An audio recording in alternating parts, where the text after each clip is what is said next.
ইবলিস আল্লাহকে অস্বীকার করতো না, শুধুমাত্র আল্লাহ রাব্বুল আলামিনের একটা হুকুম পালন না করার কারণে আল্লাহ রাব্বুল আলামিন তাকে অভিশপ্ত করলেন। দুনিয়াতে সে যতদিন থাকবে অভিশপ্ত, জাহান্নামে যখন যাবে চিরস্থায়ী জাহান্নামে সে অভিশপ্ত। আমরা দেখতে পেলাম আল্লাহ পাকের এই যে ক্রোধ, এই যে গজব, তার নাজিল হওয়ার মূল কারণটা কি? অবাধ্যতা, আল্লাহ পাকের অবাধ্যতা। দেখুন আদম আলাইহিস সালামও কিন্তু গাছের ফল খেয়ে ফেলেছিলেন বা গাছের কাছে গিয়েছিলেন, যদিও ফল খাওয়ার কথাটা কিন্তু কোরআনে নেই। কোরআনে আছে তারা গাছের কাছে চলে গিয়েছিলেন। আর আমরা এটাকে অনেক এক্সটেনশন করেছি, গন্ধম ফল ইত্যাদি ইত্যাদি। এটা কি ফল ছিল এটা বড় কথা না, বড় কথা হচ্ছে আল্লাহ পাক বলেছিলেন গাছের কাছে যাবে না। আদম এবং হাওয়া আলাইহিস সালাম তারা চলে গিয়েছিলেন।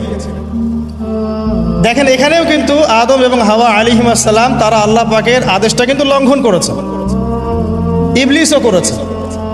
কিন্তু ইবলিস চিরস্থায়ী জাহান্নামী হচ্ছে, পক্ষান্তরে আদম আলাইহিস সালাম তওবা করে ফিরে আসছেন।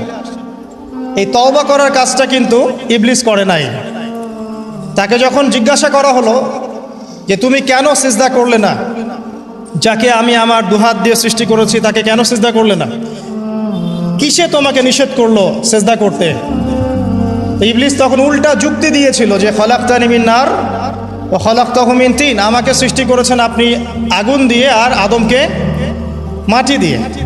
ইবলিস নিজের দোষ স্বীকার না করে, তওবা না করে, উল্টা নিজের ভুলটাকে প্রমাণ করতে চাইলো যেটাই সঠিক।